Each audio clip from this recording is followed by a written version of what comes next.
Bonsoir, bienvenue dans cette nouvelle émission Le Kiosque. J'espère que vous avez passé un bon long week-end. Vous avez profité pour vous reposer.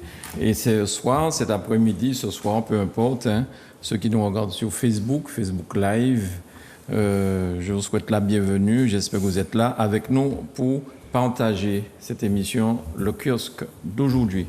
Nous sommes jeudi 2. Nous sommes le 2 juin 2022, ça va très vite. Le mois prochain, il y a Tour cycliste qui recommence, le Tour des Yoles qui recommence. Et ça commence à s'agiter un petit peu partout. Bonsoir Philippe, ça va bien? Bonsoir Manu.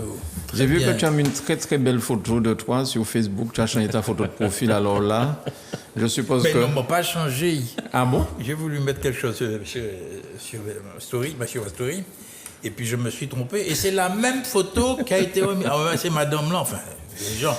Elle a dit, mais on aime la photo, on aime la photo. Non, mais c'est la même photo. Elle est magnifique. Je suppose que depuis, tu as dû recevoir beaucoup de j'aime, beaucoup de followers, beaucoup de... Tu vas devenir un influenceur Absolument. Bientôt. Ah, oui, oui. Ça va? Bon mais week-end. Ça va. Mais Manu, dis-moi, oui. tu vas nous mettre dans une situation très difficile. Tu sais pourquoi? Non.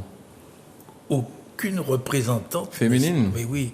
Tu les as liquidés, Manu. Qu'est-ce qui se passe? Non, pas du tout. Béatrice Bellé, oui. Elle est candidate. La campagne. Karine Varas est candidate. Karine Thérèse est candidate. Mais elles sont toutes candidates. Elles sont toutes candidates, mais c'est très bien, c'est très bien.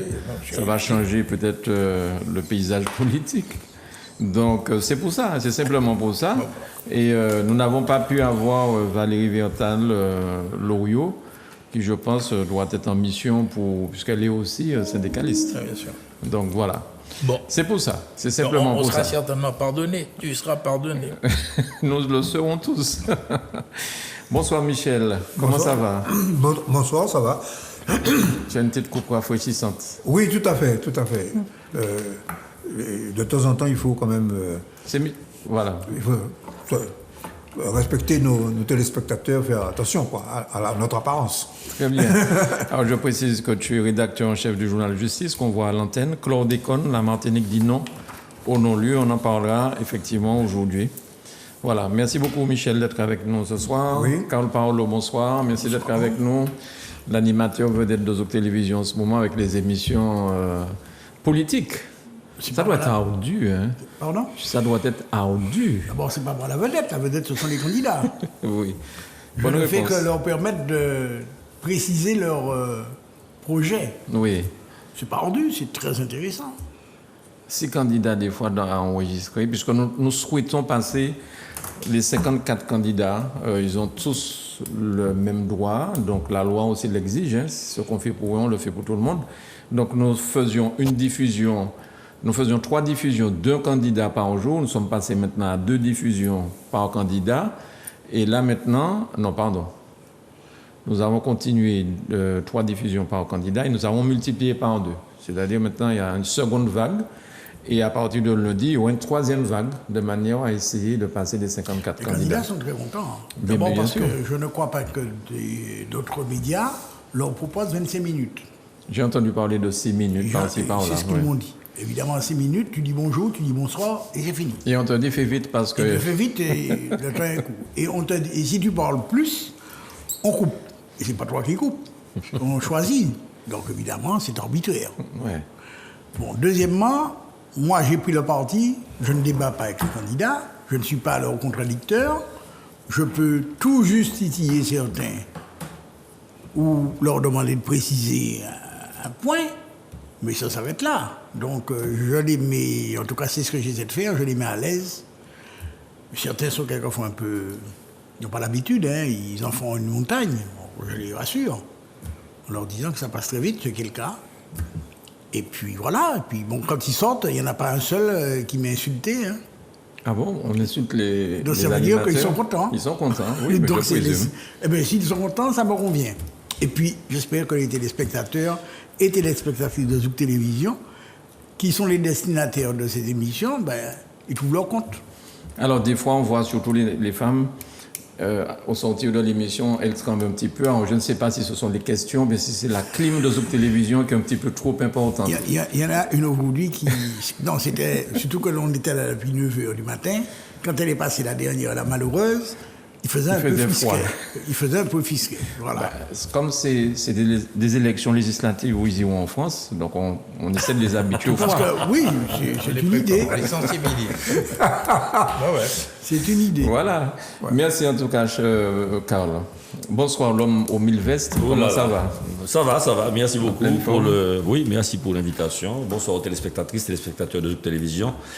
Et Grégory me fait l'amitié de mettre mon ouvrage, mais j'ai en principe envoyé la une du Progressiste, donc voilà. Ah non, mais ça vient après. Ah d'accord, c'est d'abord toi, et puis la une du Progressiste. Très bien. J'espère que Grégory ne va pas me faire mentir.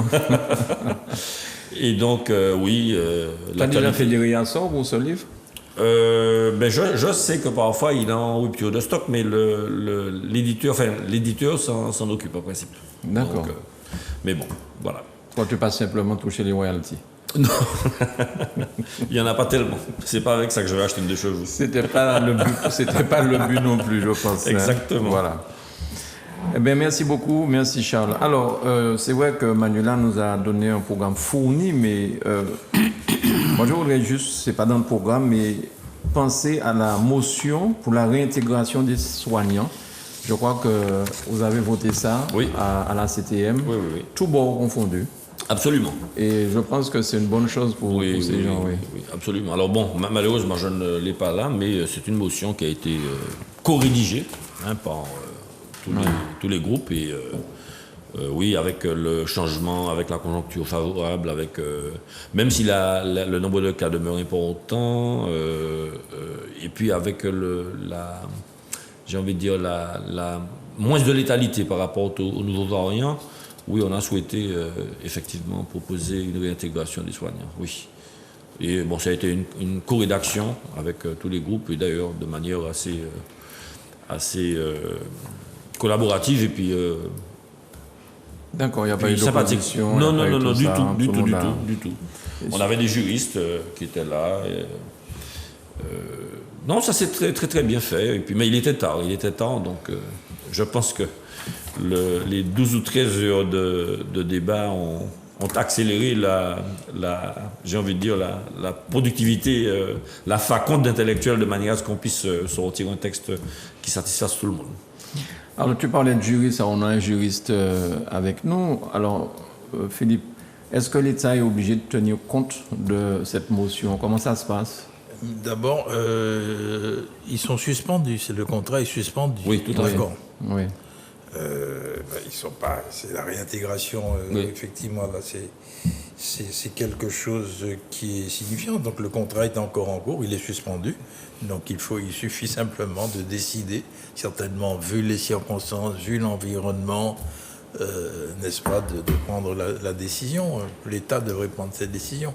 À mon avis, ce serait opportun, puisque je pense que finalement, les risques ont largement diminué, bien que le virus, effectivement, poursuive son chemin. Mais je crois que le moment est venu, effectivement, d'assouplir, parce que, vous voyez ce que devient notre société. Notre société, vraiment, entre dans une phase d'exaspération très, très forte et très importante, à tous les niveaux. Moi, je pense que ce sera présent, donc on prendra le temps. Et puis, il y a des problèmes de ces gens qui ont besoin de vivre. Bien sûr. Ils ne sont pas payés, et je crois qu'il serait temps d'y mettre fin. Enfin, c'est ma position. Et si le gouvernement nous permet d'aller voter même en ayant le Covid, on peut se dire c'est un argument. C'est un argument. Michel, toi qui as été pendant 5 ans sur les bancs de la CTM, est-ce que les motions prises en plénière de CTM peuvent être acceptées par le gouvernement français? Juridiquement, non. C'est une manifestation à caractère politique. Cela dit, c'est une manière d'exprimer, quand une motion est prise à l'unanimité, c'est une manière quand même d'exprimer au pouvoir exécutif la volonté d'un territoire. Bon. Et bon, je prends un autre exemple. puisqu'on va parler tout à l'heure de recteur de maire. Nous avons eu à batailler pendant toute la mandature sur toute une série de rapports hostiles à recteur de maire. Eh bien, sur cette question, assez paradoxalement, et depuis longtemps d'ailleurs, même avant la CTM, il y avait l'unanimité. Et le résultat, c'est que sur toute une série de points, non seulement ça a agi au niveau du gouvernement, mais de l'Europe. L'Europe a tenu compte des demandes, notamment de prolongation, mais par exemple de la redevabilité de l'octroi de mer, qui avait été abaissée à 300 000 € de chiffre d'affaires pour les entreprises locales. Ils ont accepté de le remonter à 550 000 €. Bon, je donne cet exemple. Donc, la manifestation politique, et surtout à l'unanimité d'une volonté des élus, même si juridiquement il n'y a pas d'obligation, peut avoir une influence. Alors, est-ce que le fait que la ministre de l'Outre-mer soit une Guadeloupéenne, ça peut aider? Est-ce que ça peut aller dans ce sens? C'est une Guadeloupéenne? C'est une Guadeloupéenne, m'a-t-on dit? Mais non. Mais non, un ministère de l'Outre-mer, non. Non, il y a une Guadeloupéenne. Secrétaire d'État à la mer, c'est à la mer. mer. Il y a une Guadeloupéenne qui est secrétaire. D'accord. Justine Benet. Voilà. Justine Benet. Mais alors, il se trouve que le secrétariat a fait ça. Cette fonction a rétrogradé, puisqu'auparavant c'était un ministère de la mer, c'est devenu un secrétariat. Alors, Mano, pour précision, hein, j'ai retrouvé le document, donc je vais vous donner les considérations. En considérant le recul global de l'épidémie en Martinique, considérant les besoins de nos établissements de santé en professionnels qualifiés dans un contexte d'insuffisance structurelle et moyens matériels et humains, considérant la situation de dégradation de la qualité de l'offre de soins, d'inégalité d'accès à ceux-ci et de risque de rupture de leur continuité, les élus de Martinique, réunis en plénière les 25 et 27 mai, demandent la réintégration du personnel soignant et médico-sociaux non vaccinés suspendus. Voilà. D'accord. C'est, comme disait Michel, hein, c'est une position politique. Hein.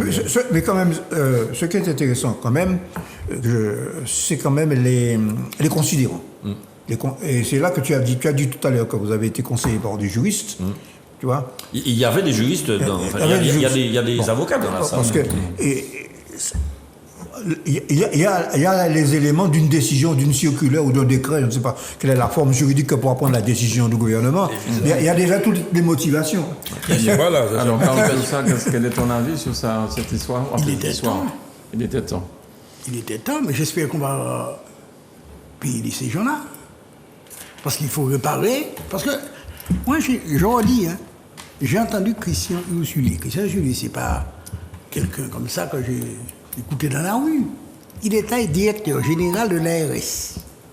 Expliquer que la suspension des personnels soignants médico-sociaux non vaccinés est une stupidité. Et je vais rappeler que lorsque la pandémie a commencé, il n'y avait pas de masque, il n'y avait pas de gants, il n'y avait pas de blouse. Malade ou pas malade, je dis c'est mon nom, à y travailler. Et puis on les applaudit. Quelques mois après, pour leur dire, vous êtes de trop, vous n'êtes pas vaccinés, vous n'écoutez pas. Vous n'écoutez pas. Et bien sorti là. C'est juste. Et ça a foutu Mais ce qu'on a connu. Je ne vais pas en Martinique et en Guadeloupe. Voilà. Cette décision n'a fait. D'autant que tout le monde sait maintenant, tout le monde a fait, on a apporté la preuve, ou vacciné ou quoi tomber malade. Ou tomber malade ou vacciné ou quoi transmettre maladie. Madame est vaccinée, il trappe Covid. Il n'est pas mort.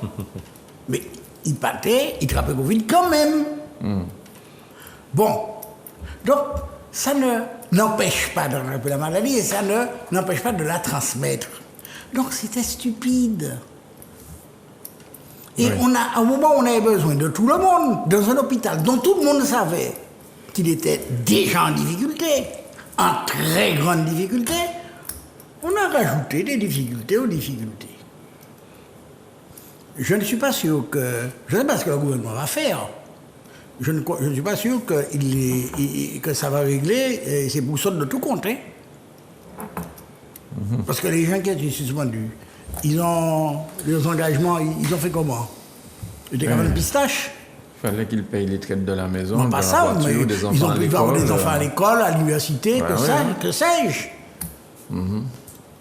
Alors, En voilà. tout cas, il était, comme tu dis, plus que temps. Il était temps. Il était temps que cela soit. Alors, je reviens quand même à ma bourde de tout à l'heure en disant que le ministre de l'Outre-mer, c'est une Guadeloupéenne. Bon, ce n'est pas le cas, mais il y a quand même une ministre guadeloupéenne.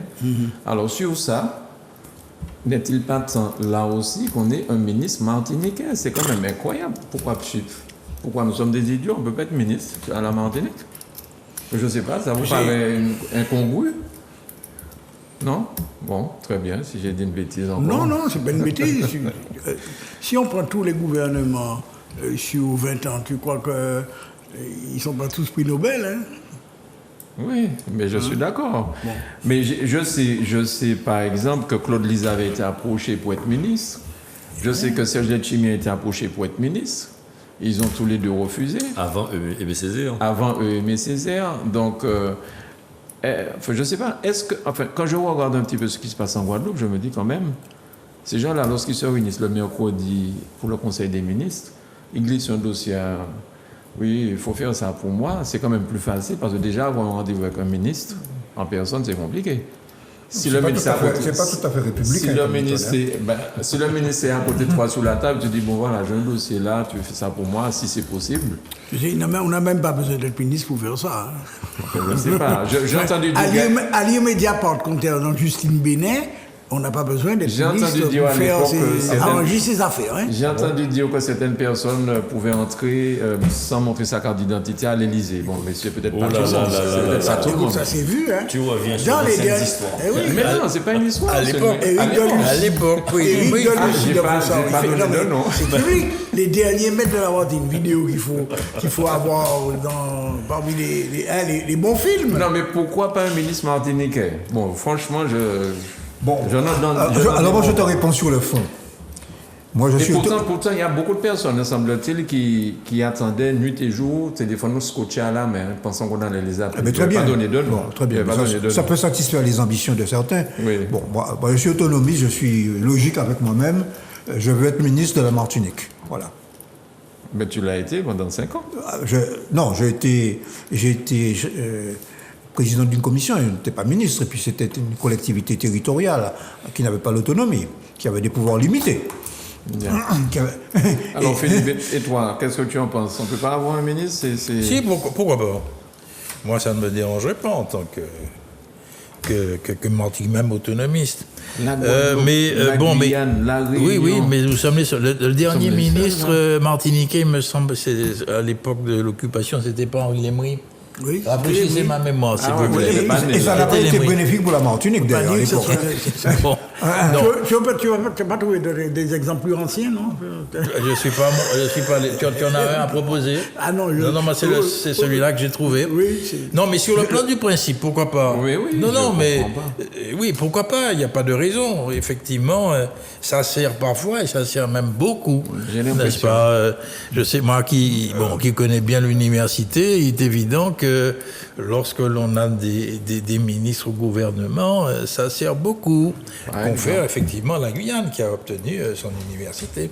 Voilà. Et confère aussi, n'est-ce pas, tout ce que la Guadeloupe a pu obtenir comme Alors comme c'est un gouvernement de transition, messieurs, dames, Martiniquais, si on vous propose un poste, ne dites pas non.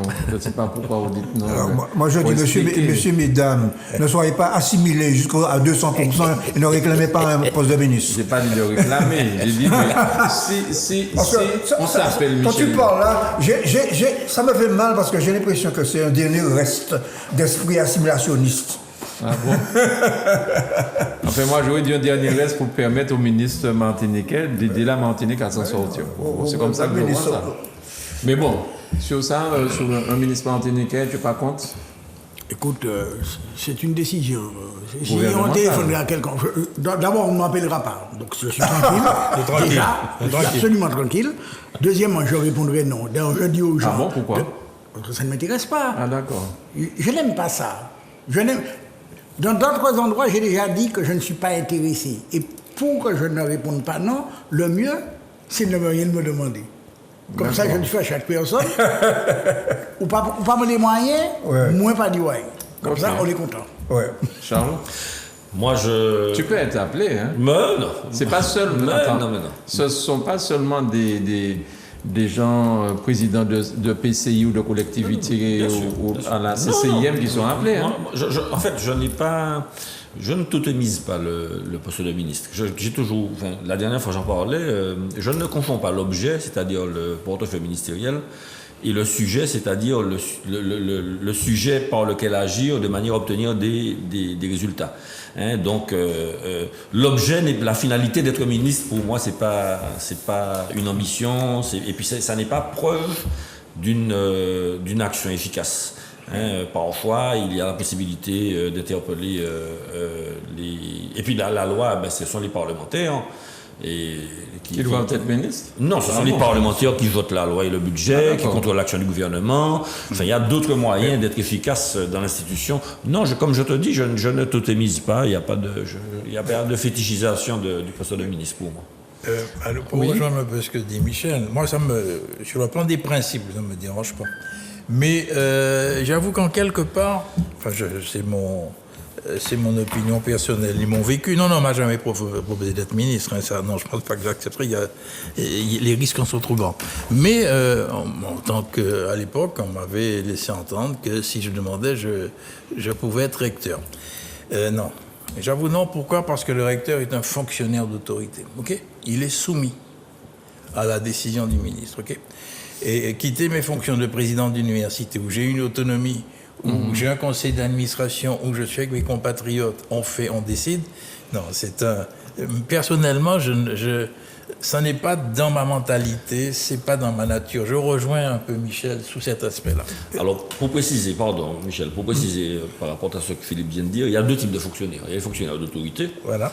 Ceux qui exercent l'autorité, c'est-à-dire qu'ils peuvent, par exemple, fermer les établissements, ils peuvent interdire la manifestation, etc.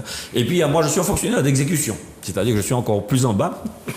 Et donc, j'applique la loi, mais oui, j'applique les textes et règlements. Je suis payé pour appliquer la loi de l'éducation nationale. Hein, par contre, effectivement, ça confère davantage de liberté, puisqu'on a une liberté pédagogique, tandis que le fonctionnaire d'autorité, il est directement sous l'autorité du ministère de tutelle, et à la limite, on lui dicte presque ce qu'il doit dire. Hein. Alors, il y a un exemple quand même, il y a un exemple qui a vécu, et c'est l'exemple, l'avant-dernier en date, c'est Victor-Laurent Lurel.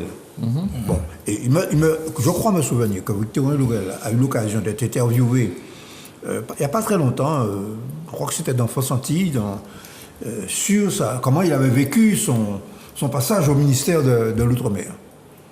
Eh bien, il a confié qu'il a dû se battre sur un certain nombre de sujets pour faire passer un certain nombre d'idées, et que ce n'était pas évident. Notamment le ministère de l'Outre-mer, parce que le ministère de l'Outre-mer est un ministère, je dirais, transversal. Ce n'est pas un ministère avec un objet, la mer, le budget. Bon. Il est obligé, le ministre de l'Outre-mer, quand il veut obtenir quelque chose pour l'Outre-mer, ou même pour son propre département, il est obligé d'aller voir le ministre en charge de la question donnée pour obtenir une décision. Et ce n'est pas toujours évident. Bon. Et puis d'autre part, il y a le fonctionnement,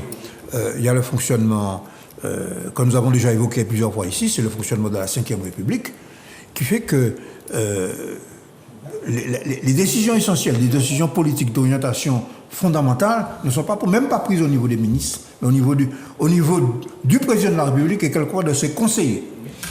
Il y a une conclusion qu'il faut se rappeler. Jean-Pierre Chevènement, un ministre, ça ferme sa gueule ou ça démissionne. Voilà. Alors, tout à fait. Ceux qui veulent fermer leur gueule, avoir ce choix entre fermer sa gueule ou démissionner, eh bien, ils peuvent être ministres. En tout cas, Darmanin, le ministre des Sports en ce moment, depuis ce week-end, je pense qu'ils doivent être dans le petit soulier. Il n'est pas ministre des Sports, il est ministre et la ministre des Sports. Sports. Parce que là, cette histoire de violence au Stade de France, ça, franchement, je ne comprends pas trop. Je ne comprends pas pourquoi on tire à boulet rouge comme ça sur le gouvernement. Enfin bon, je ne sais pas, je ne suis pas dedans. Mais Darmanin en prend plein son grade, la ministre des Sports aussi. Et c'est sûr qu'être ministre dans ces conditions-là, c'est pas évident. Alors, pour compléter ce que disait Michel par rapport au cabinet, ce qu'on appelle l'état profond, en fait, ce sont les Sherpas, ce sont les hauts fonctionnaires qui accompagnent le ministre. Bon, le ministre a effectivement une lecture à donner, mais il est surtout encadré par des conseillers qui sont des techniciens, souvent hauts fonctionnaires. Et donc, d'après ce que j'en sais, la liberté ministérielle, elle a davantage de noms que de réalité. France Antilla, de cette semaine, hier ou avant-hier, a publié une petite note anodine sur la constitution du cabinet de la ministre d'Outre-mer, alors, dont je ne rappelle pas tout à fait le nom, excusez-moi, la nouvelle ministre. Yael Braun-Pivet. Voilà. Et ils ont donné des éléments du parcours, de la biographie des membres de la constitution de ce cabinet. Et ce sont tous des énarques. Voilà. Ce sont des gens qui ont été préfets, qui ont été quelquefois en poste dans les départements d'outre-mer, à La Réunion, en Polynésie, en Guadeloupe, en Nouvelle-Calédonie. Autrement dit, cette personne qui n'a aucune expérience et qui a été bombardée, je ne sais pas pour quelle raison, ministre de l'Outre-mer, elle est déjà encadrée par des gens qui ont déjà exercé des responsabilités dans nos pays. Et qui ont leur idée aussi. Et comme, Et ben voilà, tu as tout dit. ben voilà. Alors tu comprends? Problème, Bon, donc je te cite le cas de Victorin Lurel. Je te cite ce cas. Le véritable problème, et je reviens à ce que je dis, le véritable problème, c'est la politique que l'on mène, la politique de développement que l'on mène en Martinique. Et les priorités. Et c'est ça, c'est au cœur de l'élection législative. Oui. On en parlera. Quelles sont les priorités? Est-ce que on met à la une les priorités de développement de ce pays et de ces pays, ou bien on fait un petit tour, on fait un petit coup de ministre pour allonger ta carte de visite. Ils sont contents. Bon. Alors, concernant cette histoire de Stade de France, qu'est-ce que vous en pensez? Est-ce que vous avez suivi ça? Je ne sais pas si vous en avez entendu parler ce week-end. J'ai regardé ça de manière assez distraite. Manifestement, il y a un défaut d'anticipation. Je n'arrive pas à comprendre comment il y a pu y avoir autant de billets frauduleux. Donc il y a... Bon. Il faut quand même se rappeler de quoi il s'agit. C'est une manifestation qui devait se dérouler à Saint-Pétersbourg et qu'on a voulu faire au Stade de France. Que le président de la République a demandé de faire en France. Voilà, tout à fait. Bon, ben...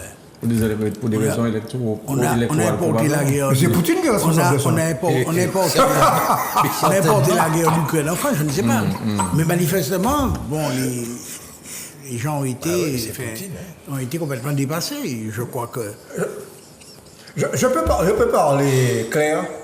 Bien sûr, mais c'est ce qu'on fait ici d'habitude. Bon, moi, au bout d'un certain temps, j'ai fermé ma télévision. J'ai un peu le même sentiment que, certes, on doit demander des comptes à un ministre qui est responsable de la sécurité, mais j'ai aussi le sentiment que les principaux contradicteurs, qui font partie de l'arc-en-ciel de l'extrême droite, ils se saisissent du moindre incident sécuritaire pour faire du gras. Pour se... Rehausser du col. Oh, ça, c'est l'expression de Darcier, ça. Camille Darcier disait se hausser du col. Bon. Or, la réalité, c'est que nous sommes en face d'un dévoiement de ce que devrait être le sport. Parce que c'est ça qui m'écœure. Bon. Ce qui est écœurant, c'est qu'il y ait des soi-disant supporters qui viennent à Paris par milliers. Tu parles des hooligans, des rouges là. Non, je te demande. Ils n'ont pas les billets. D'accord. Ils ont qu'à aller dans tous les quartiers de Paris, ils ont qu'à boire la bière et ils ont qu'à foutre le bordel. Ils le font aussi dans leur pays. Bon. On les connaît pour ça, je pense. Hein. Bon, alors, qu'est-ce qu'il faut faire? Alors, il faudrait... On leur donne du gaz lacrymogène. On nous dit qu'il ne faut pas leur donner du gaz... Les pauvres petits, il ne faut pas leur donner du gaz lacrymogène. En fait, il y a eu, Ok, il y a eu quand même des dégâts collatéraux. Bon, mais bien sûr. Mais c'est une manifestation qui est prévue en général, la finale de la Ligue des Champions. Exact. C'est une manifestation qui est prévue sur 1 an et demi. C'est pas quelque chose que l'on fait comme un gilet de carnaval. Il y a énormément de monde et puis il y a effectivement des hooligans alcoolisés, etc. Et puis il y a un deuxième point qu'il faut voir. Donc effectivement, le président français a demandé à organiser les choses au Stade de France. Bon, dans la précipitation un petit peu, sans doute. Mais il y a aussi la judiciarisation de la fonction policière. S'il y a un débordement, s'il y a une maladresse, s'il y a un coup de matraque qui est mal passé, eh ben, le policier, il perd son... Il est missionné pour quelque chose. Il va faire ce pourquoi il est missionné. Et parfois, il y a des choses qui se passent à côté de lui qui sont répréhensibles. Il hésite à intervenir parce que il risque une poursuite judiciaire. Alors moi, parce que j'ai vu qu'il y avait... J'ai entendu des interviews, il y avait des enfants qui avaient été gazés. Il y a des parents avec leurs enfants, des familles entières qui ont subi les conséquences de cette histoire-là. Mais quand on disait que c'était de l'impréparation, moi je pense effectivement que c'est une organisation qui méritait d'être davantage prise au sérieux. Et puis l'UEFA n'est pas exempte de propos, de responsabilité. Il y a le gouvernement, il y a le ministre de l'Intérieur, il y a le préfet, mais il y a aussi l'UEFA. Mais qui a donné les billets déjà, papier, manuscrit? Parce que ça devait être des billets, ça devait être informatisé, tout ça. Tout à fait. Et ils ont décidé quand même de donner Tout un à certain nombre de billets. Donc, avec les scanners d'aujourd'hui, on a reproduit, Mais etc. de billets. Tout à fait. Oui. Aujourd'hui, ça, on fait des faux billets. On fait des faux billets de 200 euros. Bien sûr, mais bien sûr. c'est pas Donc difficile. c'était prévu. Un match comme ça, bon, je suis pas très fort en football, mais un match comme ça à ce niveau, il fallait s'y attendre quand même. Hein. Et moi, ce qui m'a un petit peu choqué, c'est d'entendre les Anglais, la manière dont ils maltraitent la France. Enfin bon, je sais pas. Philippe, quel est ton avis sur cette histoire de...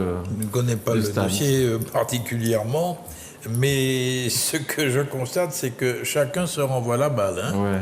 Il y a une distribution des responsabilités à ce niveau-là.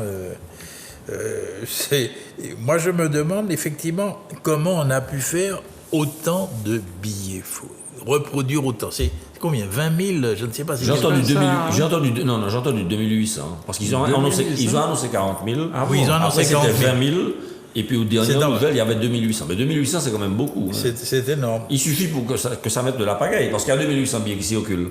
Imaginons que tu aies un faux billet toutes les 50 personnes. Mais il y a Ça arrive à une suspicion, et puis... mais il y a aussi les propriétaires des vrais billets, des vrais 2800 qui ne comprennent pas pourquoi ils ne peuvent pas entrer. Mais bien sûr, Donc, bien sûr. des enfants qui ont été molestés. Ah, mais Bon, oui, c'était... non, c'était catastrophique. Mais est-ce que c'était de la faute au gouvernement? C'est ce que je ne comprends pas. C'est cette volonté de tirer sur le gouvernement dans tous les Nous sommes en bords. période électorale. Ouais, mais quand même.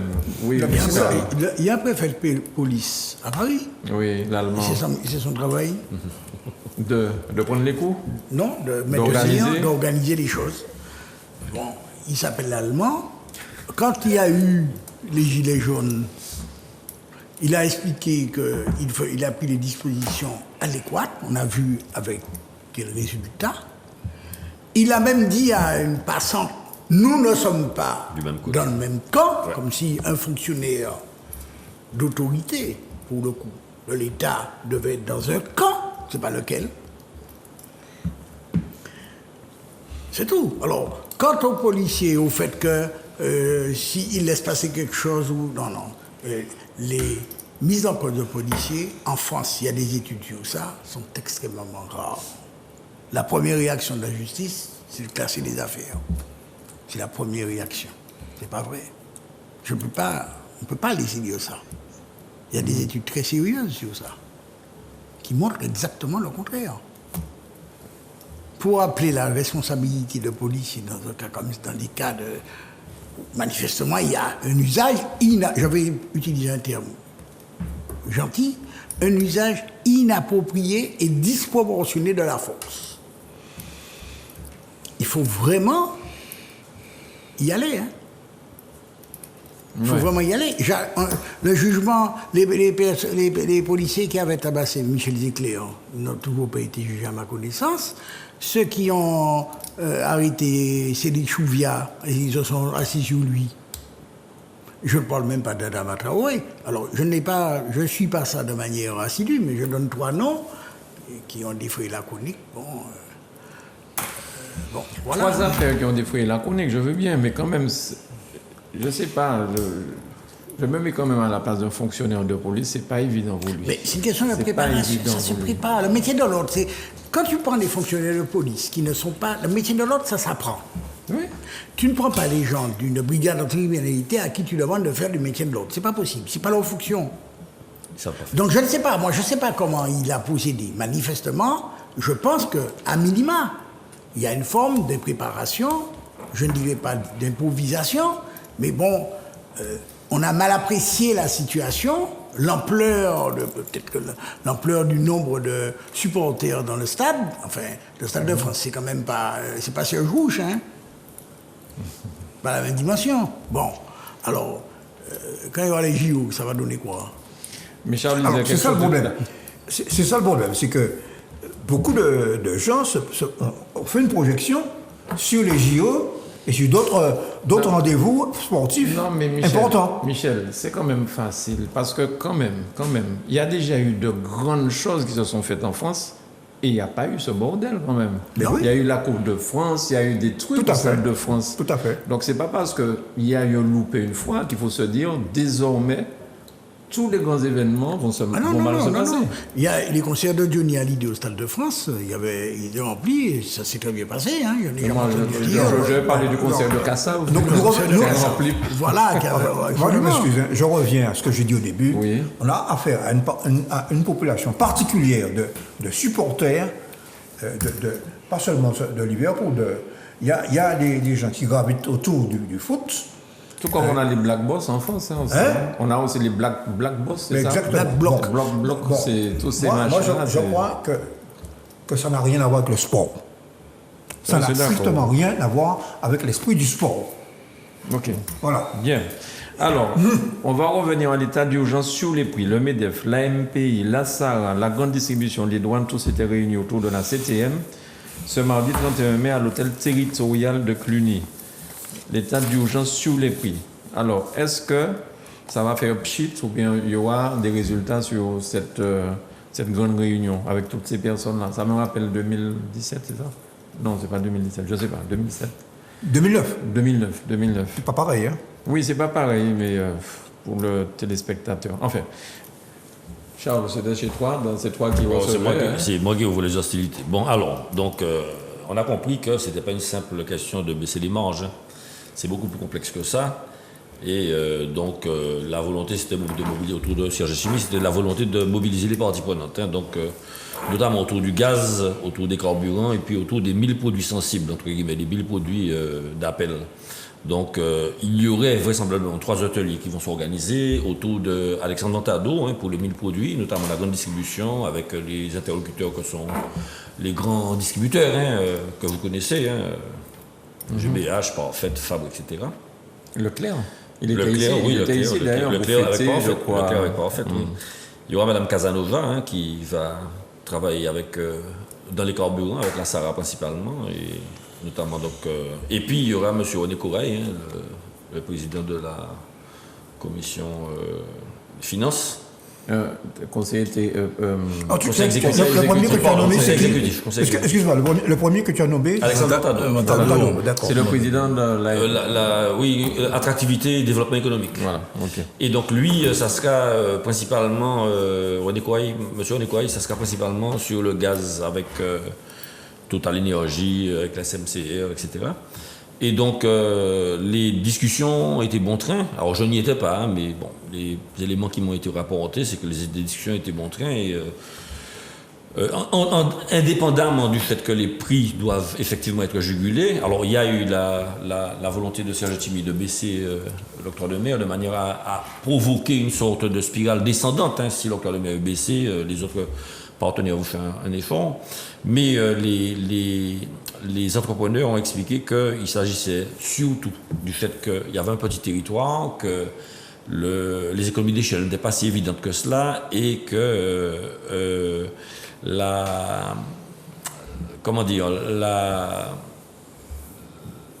l'existence même des entreprises avec leurs employés, etc., ne permettrait pas, je dis bien évidemment hypothétiquement, ne permettrait pas d'énormes efforts. Alors bon, ils vont tous travailler dans ce sens-là et avec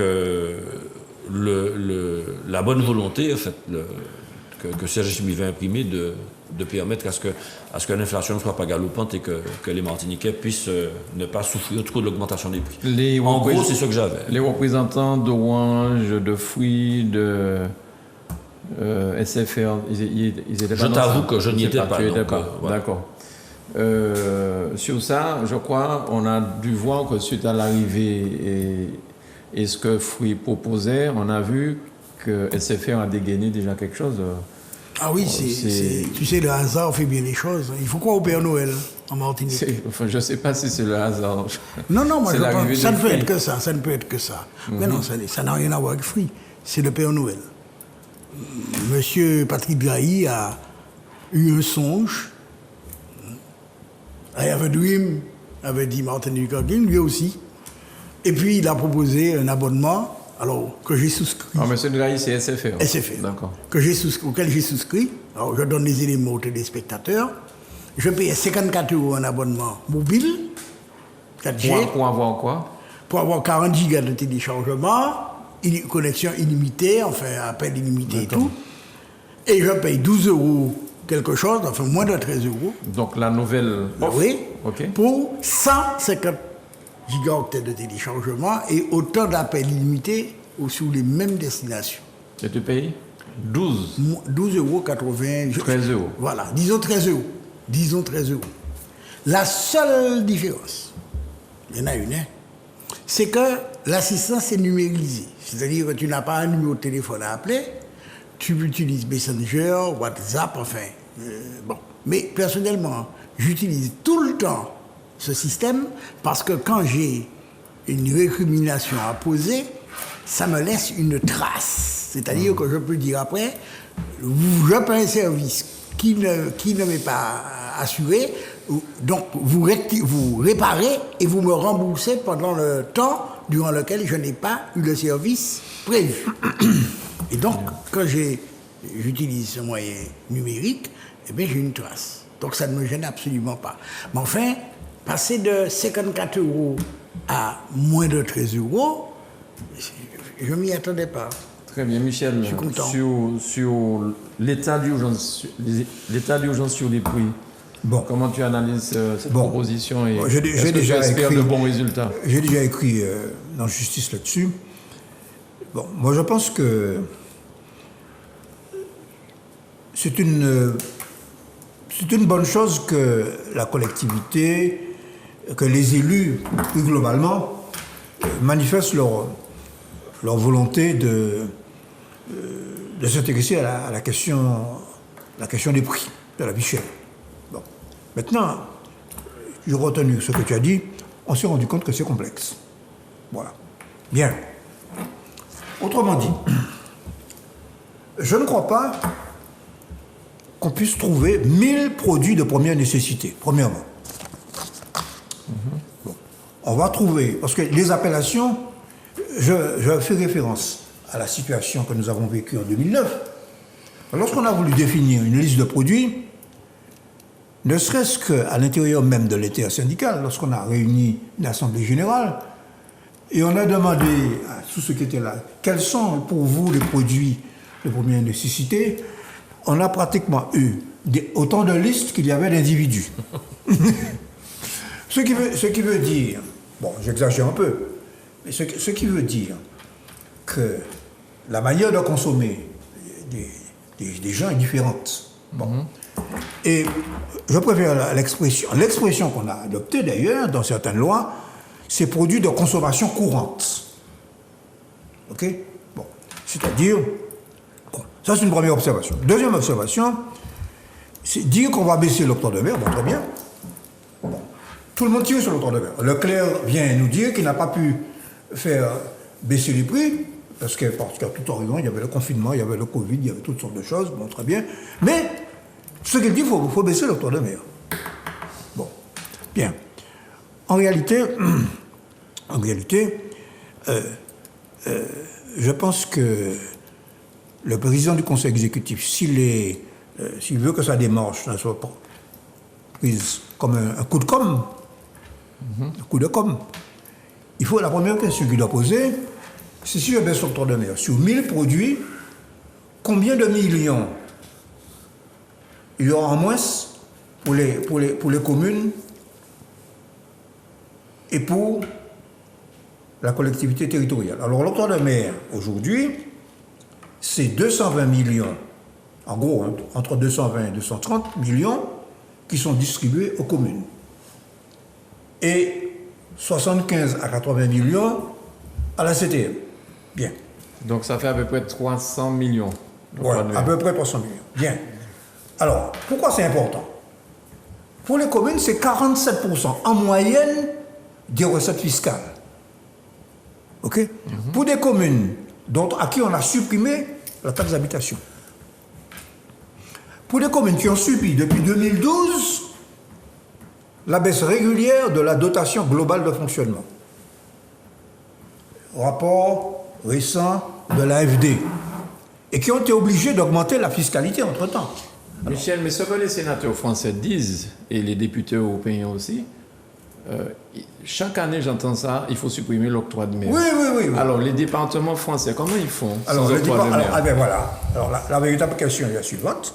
Est-ce que les départements... Est-ce que...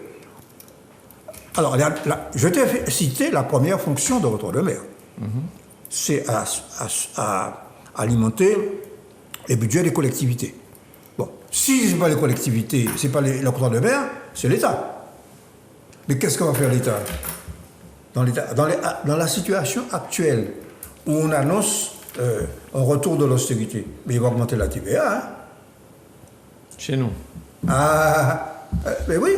Alors il faut aussi dire que la TVA ici est à 8,5 et en France c'est 26. Exactement. Bon, 26. alors, la deuxième fonction de l'octroi de mer, j'en ai terminé parce que, et c'est à mon avis la fonction principale.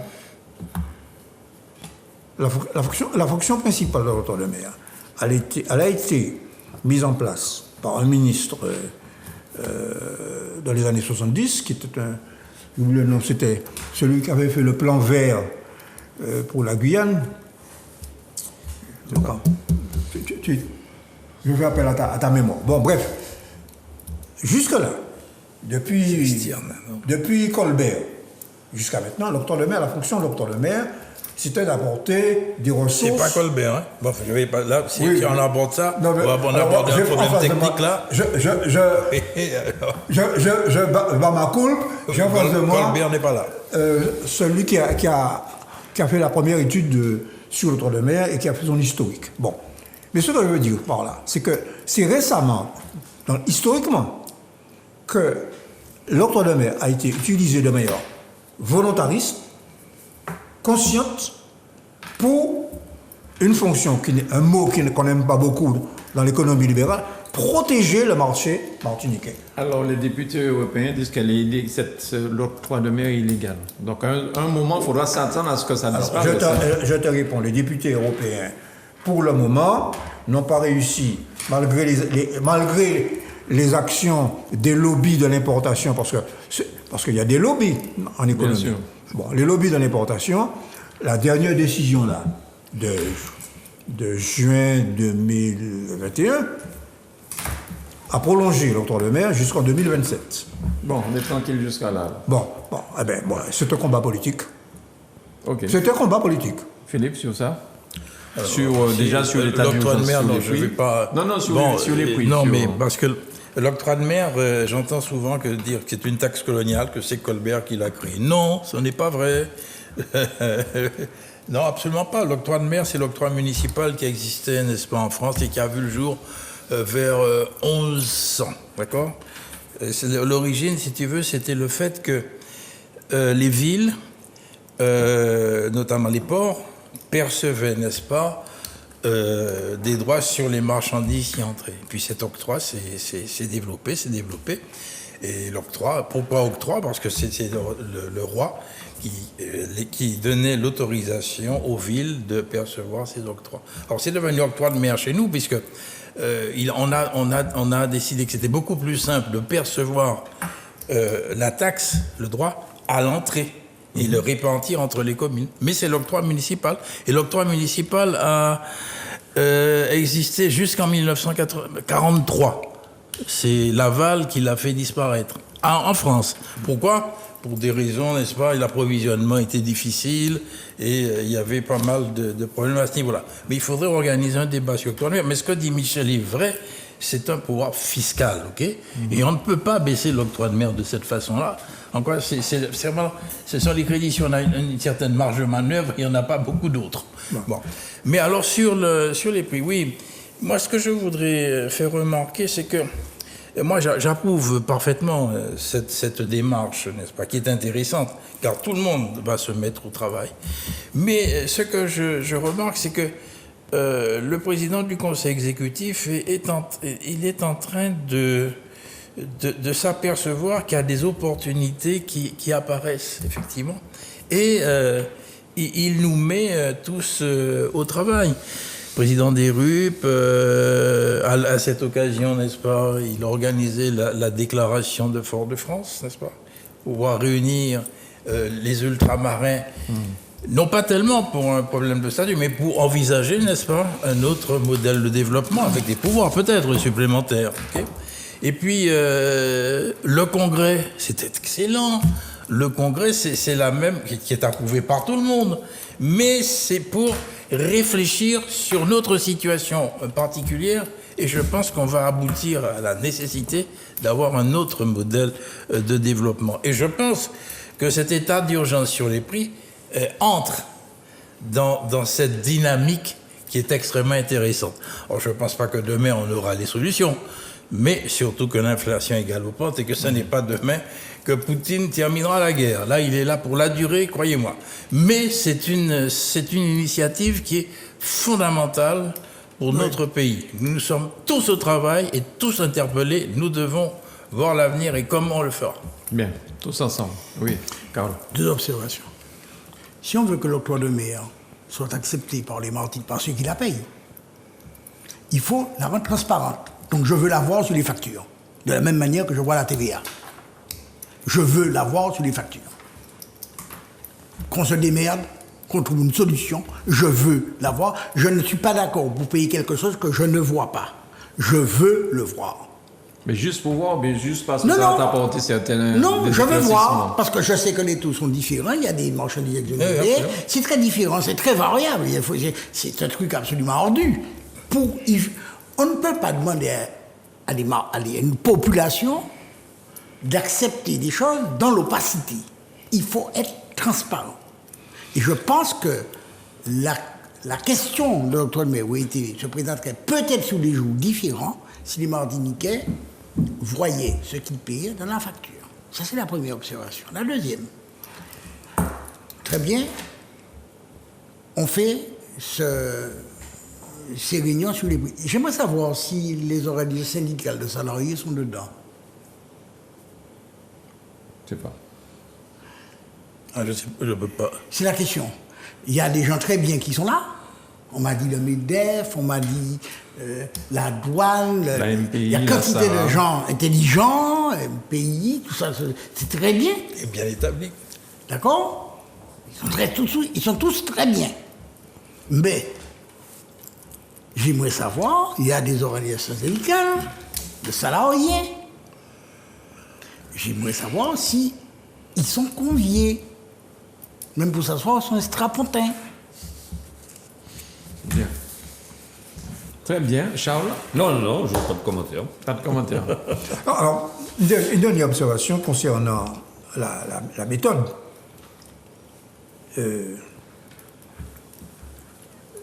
Ça ressemble, tu as fait allusion, ça ressemble un petit peu à ce qui s'est passé en 2009.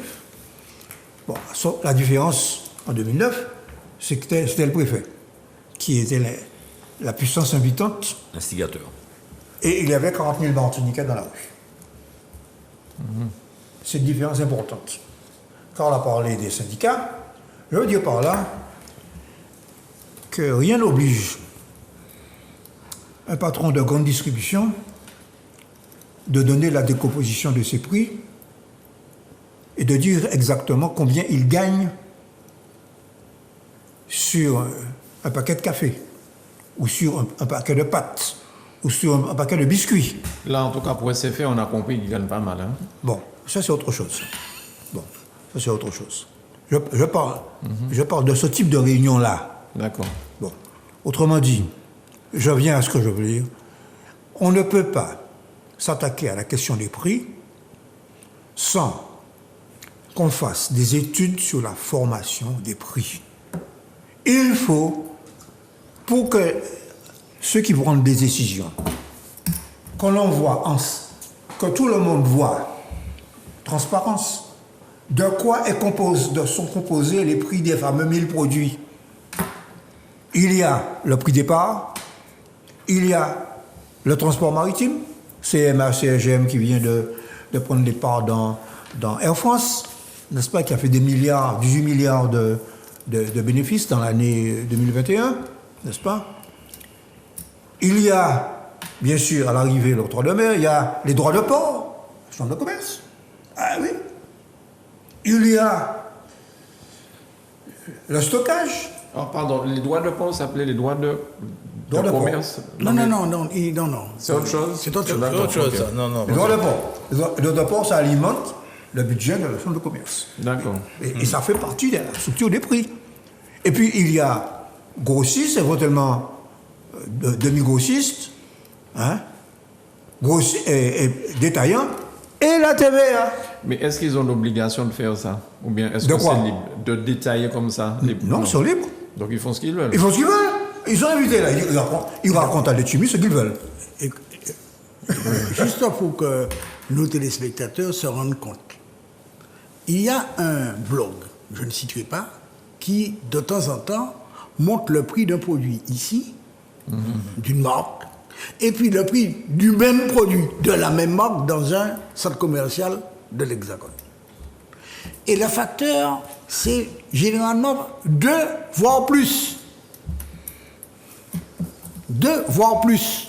Donc, personne ne comprend. Et pour aller dans le sens de ce qui vient d'être dit, il y a des faits d'approche, oui, tout le monde comprend ça, que les marchandises ne viennent pas à la nage. Qu'il n'y a pas un mal fini qui prend un conteneur dans son bec et puis qui le transporte ici. Tout le monde comprend ça. Mais, je voudrais savoir, je me pose la question. Quand je comprends le prix des voitures, alors c'est pas, je ne sais pas si c'est un objet de consommation courante pour première nécessité, mais en tout cas, c'est quelque chose qui est acheté. Une Clio, bon. Pas un gros loto, un petit loto. En Clio. Ma capon ici, il y a. Et puis ma capon dit même loto, même version en France. Il n'y a pas ni un facteur de 2. Il n'y a pas qu'à coûter 2 fois plus cher ici qu'en France.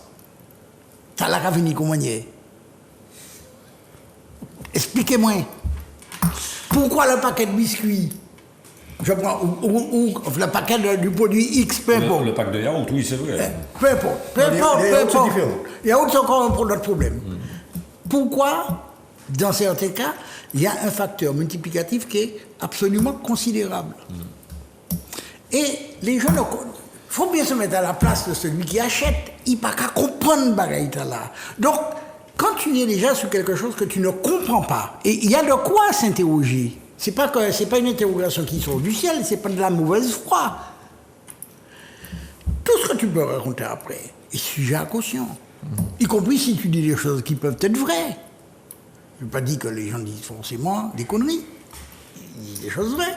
Mais bon, tout ça se mélange et personne n'y comprend rien. Alors, comment on va arriver à une solution viable pour tout le monde? Eh bien, là, il faut aller aux justice.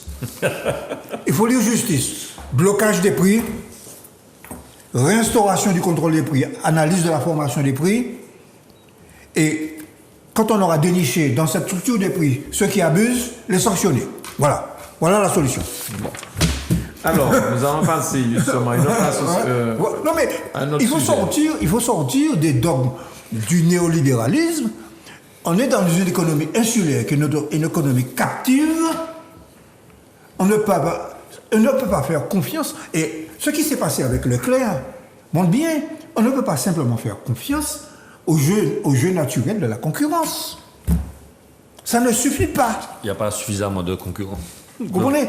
Donc, c'est bien que Letchimy agite le bocal, mais il n'a pas le pouvoir. Et je voulais ajouter avec l'article 74, on l'aurait eu. Voilà. Bon, alors syndicats.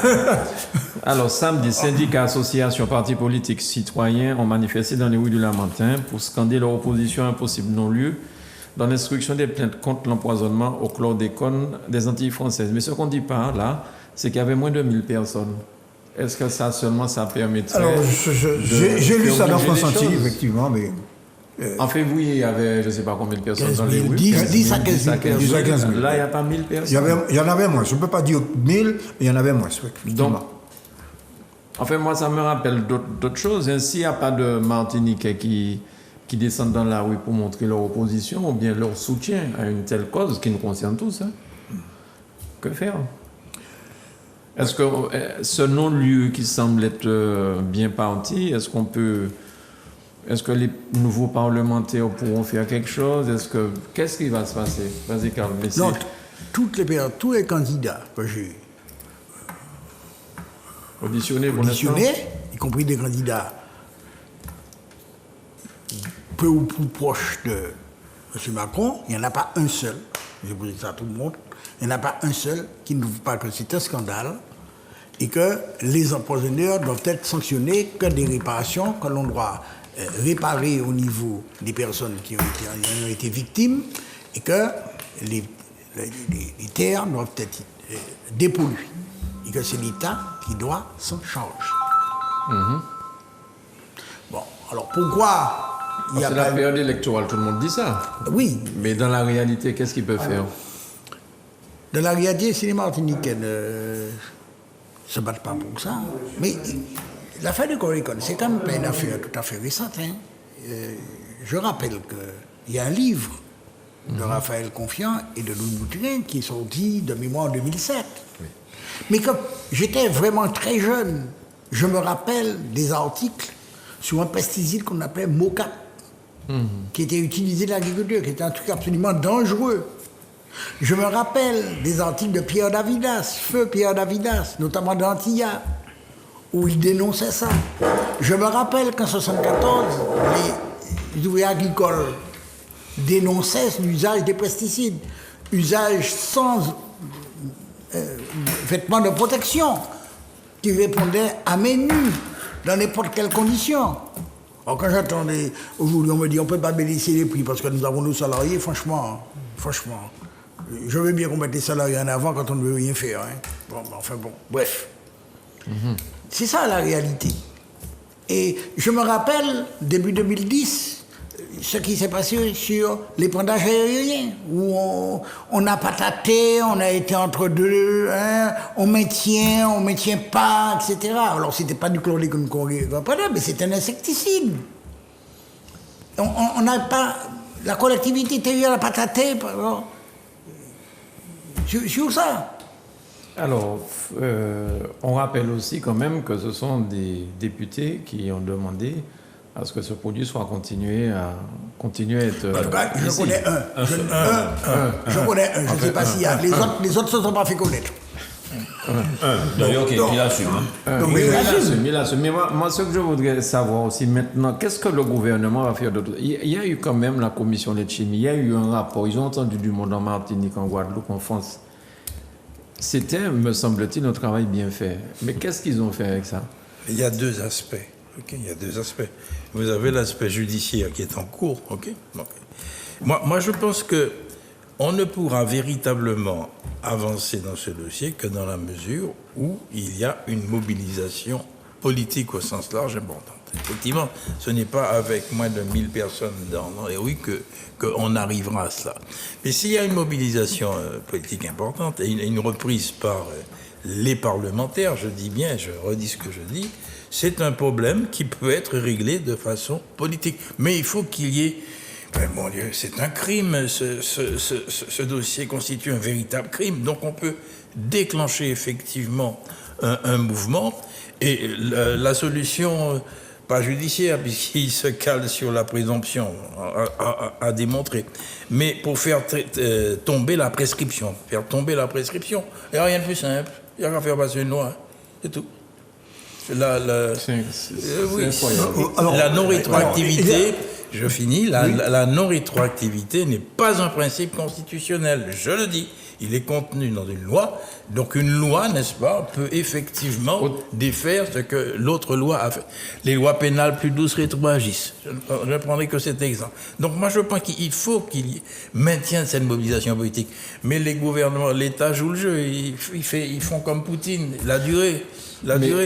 Mais M. Macron, lorsqu'il est passé aux Antilles, au début de son premier mandat, il a dit que c'était scandaleux et qu'il allait dans le sens. alors, mais qu'est-ce qui a été fait C'est incroyable. Bon, alors, nous sommes quand même dans le plan, le plan chlordécone 4. On a augmenté quand même les sommes. On vient de permettre la gratuité des tests pour repérer ou pas. Qui s'est fait tester parmi nous? Pas moi. Pas moi. En tout cas, les gens qui veulent le faire peuvent le faire.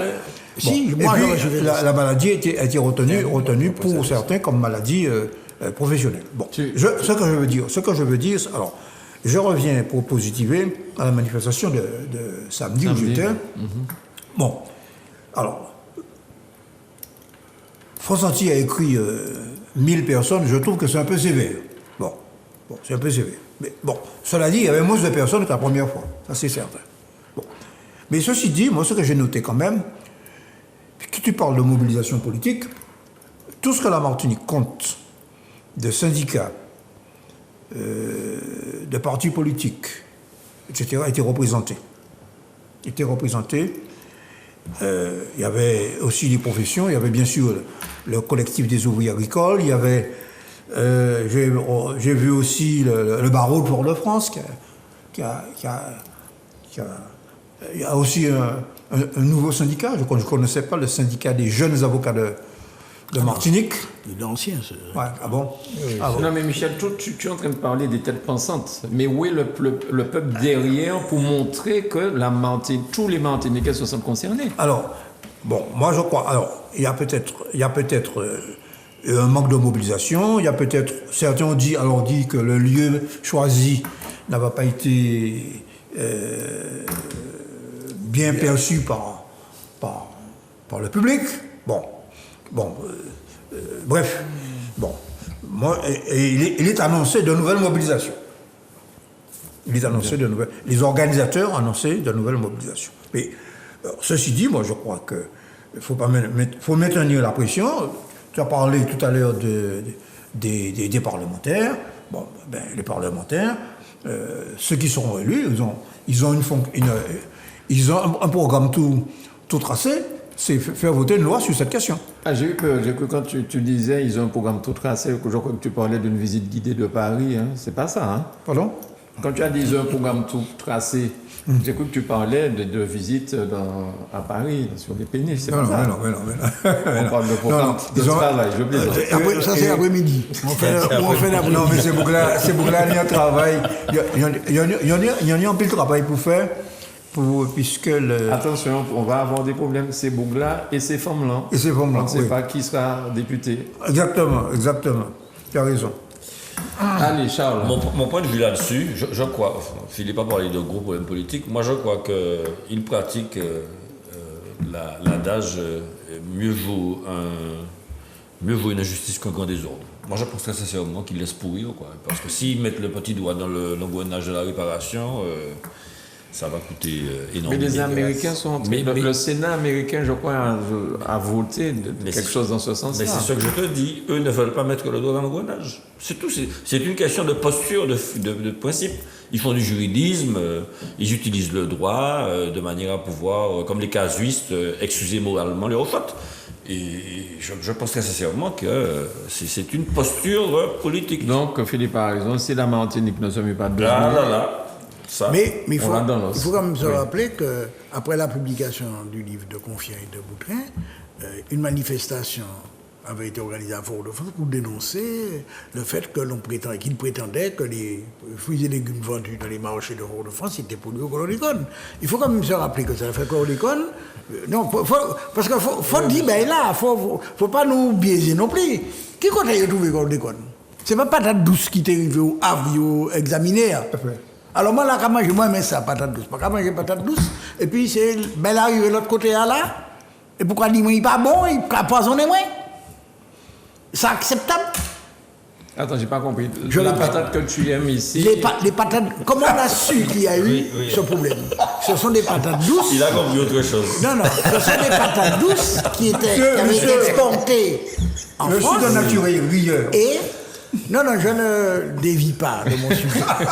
Il est dans le droit chemin. Je laisse les gens qui veulent faire des plaisanteries fines avec leurs plaisanteries fines. Hein? Donc, la même patate qui provenait de la Martinique, ils l'ont pas analysée. Non, on n'a jamais analysé. C'est analysé. arrivé en France qu'on l'a Oui, analysé, c'est c'est ça? pas ici qu'on a repéré ça. Ce n'est même pas ici qu'on a repéré Très ça. exactement, c'est un signalement je peux le dire, des fonctionnaires de la DGCCRF qui contrôlaient la banane, mais qui avaient eu des confidences d'ouvriers agricoles sur l'épandage de chlordécone et qui savaient et qui ont signalé ça aux fonctionnaires je crois que c'est de Dunkerque, à l'arrivée, qui contrôlaient les fruits et légumes arrivant de Martinique, qui ont fait un prélèvement Et qui ont analysé. et qui ont analysé. Et c'est comme ça qu'on a découvert cette affaire. Et après, c'est passé dans le canard enchaîné, etc., etc. Alors, tu t'es fait analyser. Alors, on a je trouvé pense que. un point, Non, ça prend beaucoup de temps. Ça prend 2 ou D'accord. 3 semaines. C'est D'accord. un prélèvement sanguin, c'est gratuit. Moi, je pense qu'il faut que. Alors, je suis un peu surpris parce qu'on a demandé. Si le gouvernement a lâché du lest sur ça, c'est parce qu'il y a eu des pressions des organisations syndicales, notamment des salariés et des travailleurs agricoles, mais pas que, pour que tout le monde puisse se faire cesser, puisqu'on dit que 95 ou 96% des Martiniquais ont du chlordécone dans le sang. Alors, moi, on me dit que il y a 95 ou 96% de chances que j'ai du chlordécone, mais pas qu'à les garder. Alors, comme c'est gratuit, j'avais un prélèvement de sang à faire, j'ai demandé de me faire un prélèvement, bon, c'est prescription, hein. Ils m'ont dit, profitez. Nous avons c'est fait une en bonne bloc. idée, ça, c'est une bonne idée. Voilà. Et je pense qu'il faut. Alors, je suis un peu surpris qu'on ne dise pas ça. Il aurait fallu dire ça tous les jours, sur toutes les antennes de radio, de télévision. Martiniquais, allez vérifier. Il y a des centaines de Martiniquais qui tous les jours font des analyses médicales pour toutes sortes de motifs. Et c'est gratuit. C'est gratuit, c'est anti-épouvette de plus.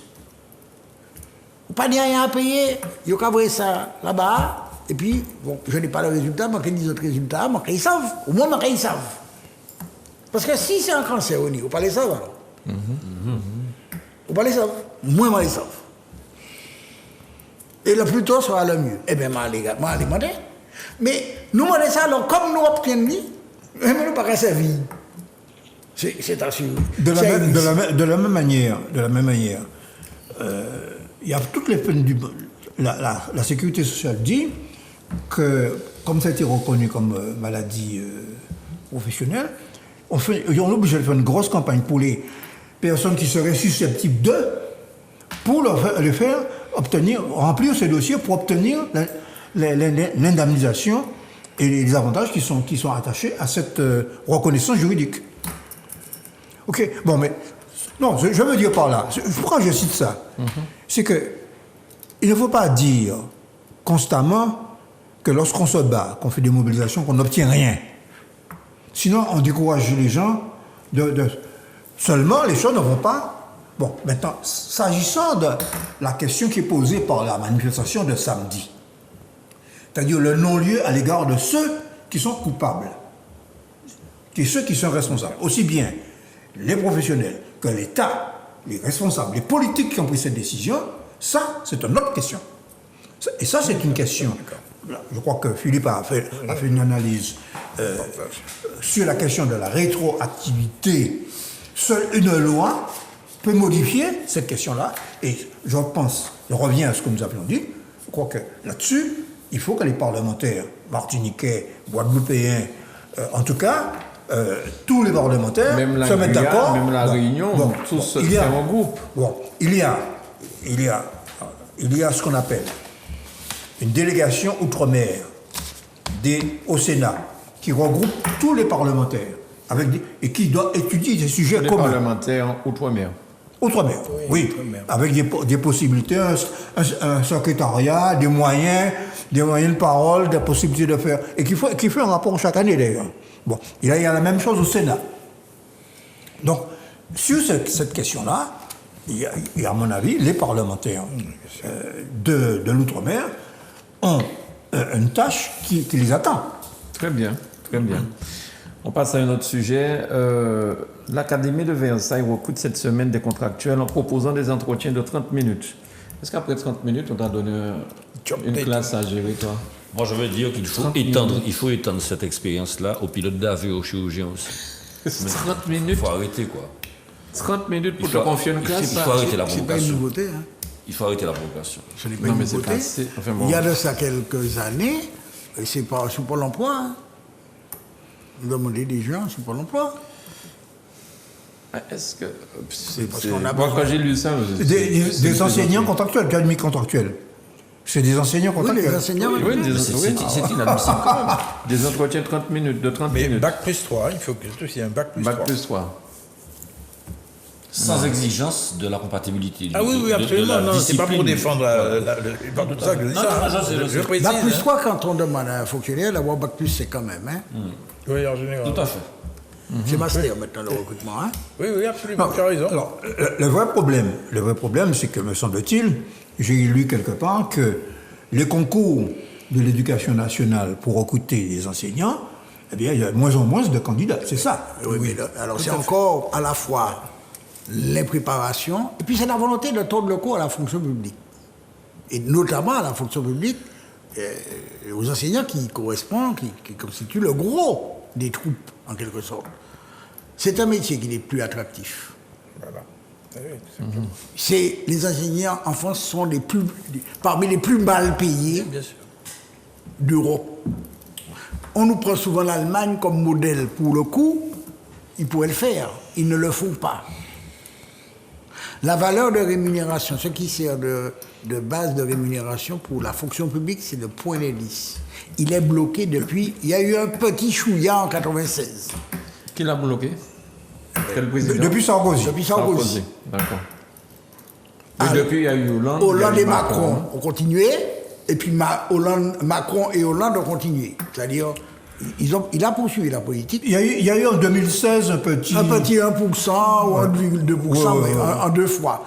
Mais, et donc c'est une... Et puis, il faut bien comprendre que, donc les concours, il y a de moins en moins de candidats, et pour cause. Et puis l'autre objectif il faut bien comprendre que l'objectif de ce gouvernement, c'est d'arrêter le recrutement de fonctionnaires, Tout à fait. partout où c'est possible, en particulier dans ce secteur-là, et de mettre des contractuels. Exactement. Comme avait dit Mme Parisot, présidente du MEDEF, À l'époque. la vie, c'est qu'elle n'est pas définitive, on meurt. Pourquoi l'emploi serait-il définitif? Oui, bien sûr. D'accord. Voilà, c'est tout. Comment tu vis ça, Charles? Parce que c'est quand même... Possible, les mais écoute, profs, ça... Mais possible privatisation de ce secteur-là, c'est ça le risque. Hein. Quand on commence à ne pas Pour les avoir... nouveaux. Quand on commence à ne pas avoir un service public d'éducation de qualité, qu'est-ce qu'on fait? On inscrit son enfant dans une école Privé. privée. Non, mais ce que je veux dire, tu ne risques rien, toi. Tu es fonctionnaire, tu Ah ne non, risques non, rien. non, non, mais C'est pour les concernant, nouveaux, mais pour oui, les arrivants. mais moi, j'aspire à avoir des petits-enfants un jour. Je souhaiterais que les jeunes soient bien formés. Il s'agit... il faut... Carl disait quelque chose de très vrai. Hein, il y a une quarantaine d'années, un fonctionnaire commençait sa carrière avec un salaire qui équivalait à 1,8 SMIC. Aujourd'hui, il commence sa carrière avec 1,1 SMIC. et on demande bac plus 5. C'est-à-dire une licence et après un master pour passer un concours d'enseignement. 1,1 SMIC. Voilà la réalité. Et aujourd'hui, le drame en mathématiques, ta discipline d'ailleurs, le drame c'est qu'aujourd'hui, les postes offerts au concours, le nombre de candidats qui vont au concours n'atteignent même pas les postes qui sont offerts au concours de mathématiques, du CAPES de mathématiques. Autrement dit, si on fait tout le monde réussir, eh bien on ne réussit pas à recruter suffisamment de professeurs de mathématiques à mettre devant les élèves. C'est ça. Aujourd'hui, l'enseignement, c'est un repoussoir. Moi, je suis en fin de carrière. Je suis dans un lycée avec des élèves charmants, etc. Mais il y a des académies qui sont terribles. Il y a des professeurs qui débutent leur carrière aujourd'hui et qui vont travailler la boule au ventre. Avec quel salaire? Pour se faire casser sa voiture, pour se faire insulter, etc. C'est ça. Hein? Vous faites davantage de police dans une classe, vous faites 45 minutes de police et de contrôle de la classe, et puis 10 minutes, 15 minutes d'enseignement. Voilà la réalité. Il faut ça. Bon, et puis, je serai cynique jusqu'au bout. J'entends les libéraux, que Michel taquine tout le temps, dire qu'il faut 1% d'élite pour faire fonctionner un pays et 10% de cadres. Et puis le reste, ça serait des consommateurs addictifs que l'on soignerait et puis que l'on occuperait à faire autre chose. Mais c'est ça la réalité. Hein. La réalité, c'est que une qualité d'enseignement garantit une qualité de société avec des citoyens qui sont conscients de l'enjeu, du savoir-vivre, du vivre ensemble, du respect des lois, etc. Si vous ne voulez pas faire de citoyens, vous voulez faire uniquement des techniciens. Aujourd'hui, la pré-professionnalisation au lycée fait qu'on se désintéresse des disciplines générales pour qu'on exerce les cerveaux à des disciplines très spécifiques pour effectivement être efficace par la suite dans le supérieur. Mais c'est quoi le vivre ensemble?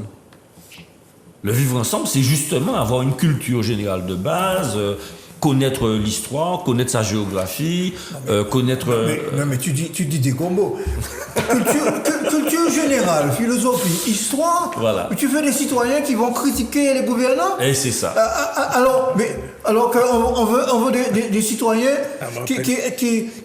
qui s'inclinent devant les oukases. Voilà. Et pourquoi est-ce qu'il n'y a pas eu de discipline Pourquoi est-ce que la philosophie n'a jamais été enseignée à l'Université des Antilles, Guyane? C'est une question que je pose. Alors, après, on est étonné que l'économie souterraine après, on est étonné qu'il y a des voyous, on est étonné que la société part à volo, on est étonné qu'il y a des malfrats qui ne comprennent pas ce que veut dire que vivre ensemble. Mais tu as des gens, je parle dans l'économie souterraine là, qui te disent, mais moi, une journée, je gagne plus que tu gagnes dans un mois. Cher ami. Non, mais c'est une réalité aussi. Mais oui, donc, si on ne réagit pas, enfin bon, bref. Non mais tu as raison, il faut réagir. Il faut constater, mais il faut réagir. Oui. Je voudrais revenir sur ce qu'a dit Charles. Il se posait la question de savoir pourquoi il n'y avait pas d'enseignement de philosophie, effectivement, à l'université, ni d'ailleurs en sociologie, ni en psychologie. Je sais que je me suis battu pour arriver à ce résultat, mais tu sais, le refus ne me semblait pas venir d'en haut, mais c'est à notre niveau. Ok, des domaines réservés où l'argumentation, moi, puisque j'ai défendu cette position, l'argumentation qui m'est avancée, ce sont des chômeurs. Il n'y a pas de place ni pour les psychologues, ni pour les sociologues, ni pour les philosophes. Pour revenir au métier d'enseignant, effectivement, c'est un métier qui n'est pas attractif à l'heure actuelle. Donc vous avez parlé de la rémunération. Mais la relation avec les jeunes maintenant, c'est quelque chose de très, très, très difficile. Et il y a des secteurs où il y a des enseignants qui ne peuvent plus, d'ailleurs, ils démissionnent, ils s'en vont. Alors, c'est évident, n'est-ce pas, que là, il n'y a plus besoin, on n'arrive pas à trouver les candidats au concours et on n'arrive pas à satisfaire les postes. Alors, effectivement, il est très, très intéressant pour le gouvernement d'ouvrir la chose aux contractuels qui ne sont pas de la discipline, mais aussi qui ne sont pas formés à la pédagogie. Alors, je terminerai par une anecdote. C'était il y a très longtemps, et professeur agrégé. Lorsqu'à l'époque tu étais titulaire de ton concours d'agrégation, tu atteignais l'intelligence absolue, mon cher. Ok, d'accord.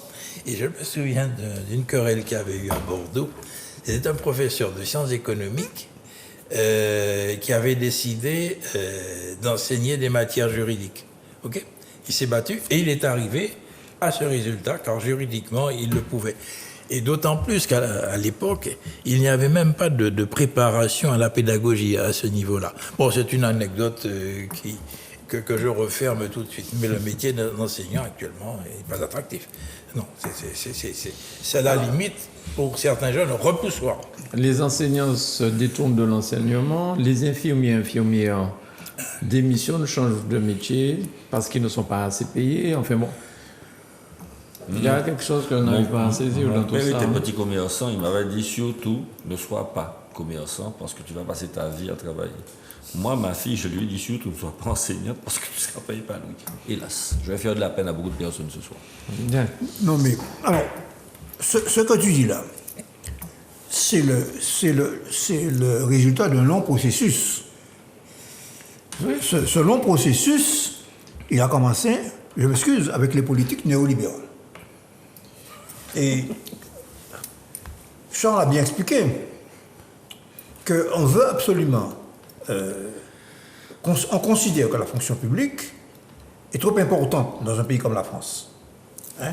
Et on prend comme modèle un certain nombre de pays, notamment comme l'Allemagne, justement. On veut contractualiser la fonction publique.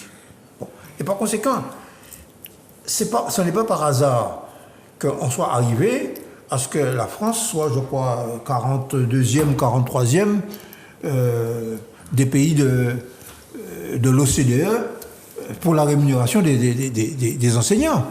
Bon, mais il en est de même. Tu as parlé de la santé, c'est pareil. Bon, la politique de marchandisation de la santé, elle n'a pas commencé avec Macron, elle a commencé bien avant. Hein. Bon. Alors, c'est apparu.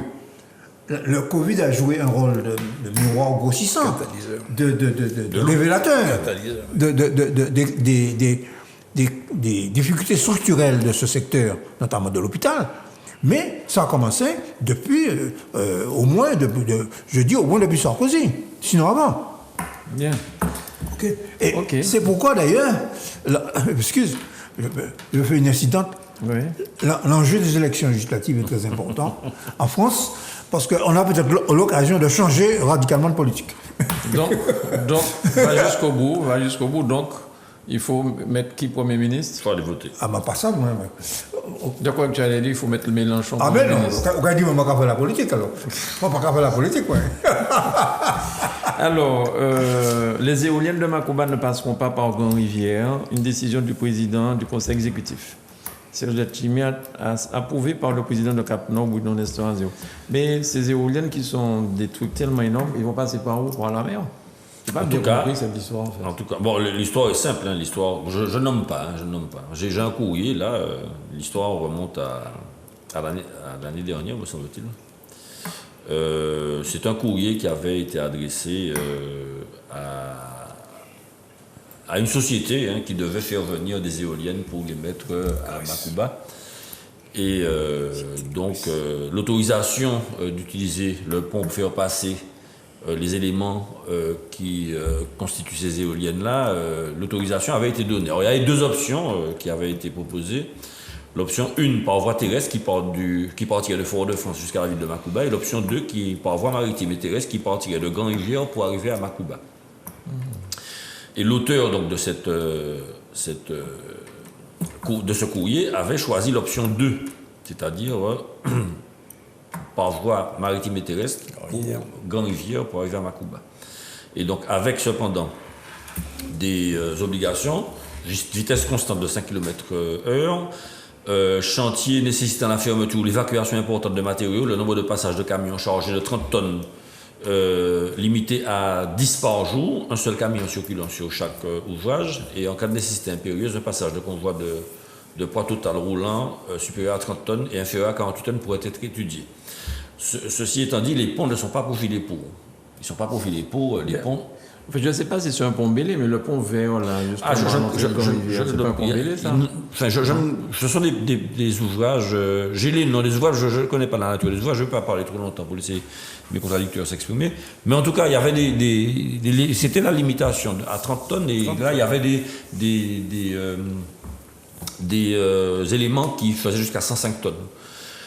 Et le gros problème, c'est qu'il n'y avait pas eu de convention de signer entre la CTM et puis les transporteurs. Donc il était prévu de faire des soutènements, etc., mais ça n'était pas cadré.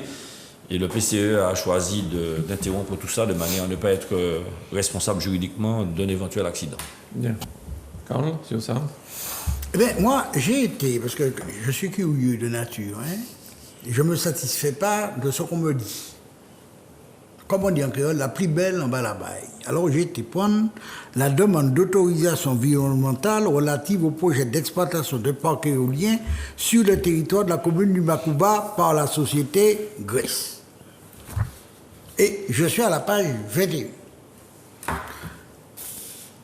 Les conseils municipaux des communes suivantes n'ont pas délibéré. Grand-Rivière, Ajoupa-Bouillon, Makouba, Morne-Rouge, Prêcheur. Alors, ce document, il est daté du 7 août 2020, il n'est pas vieux.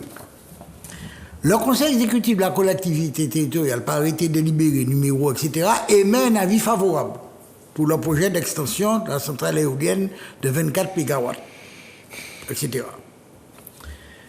Le commissaire enquêteur indique que l'enquête publique s'est déroulée au final dans une certaine indifférence générale, observée également dans la commune de Makouba. Dans un rapport d'enquête, on met ce que disent les gens, les quelques personnes. Alors, parmi les personnes hostiles, il y avait, je le signale parce que j'ai trouvé ça quand même assez savoureux, il y avait M. Maroudi Gouatet c'est pas seulement une affaire de béquet ou de blanc, il y a M. Maroudi Gouatet qui dit des comme ça, mais pour des motifs plutôt liés au paysage, à l'environnement, on fait des choses de ce genre. Hein. La question du transport n'avait pas été prise en ligne de compte. Bon, il y a quelque chose qui me gêne dans ça. Il y a un projet sur lequel il y a des administrations de l'État, la quantité de gens, parce que ça n'arrive pas. C'est pas des pistaches, hein. Un truc de 105 tonnes. Je sais dit ça, en tant que nougat pistache, un machin. Mais non. Comment ça se fait? Comment ça se fait? Il y a des autres délibérés, d'autres pas délibérer, après qui dit, mais on n'a pas assez de pouvoir. Eh bien, au moins des autres délibérés, d'autres pas délibérer.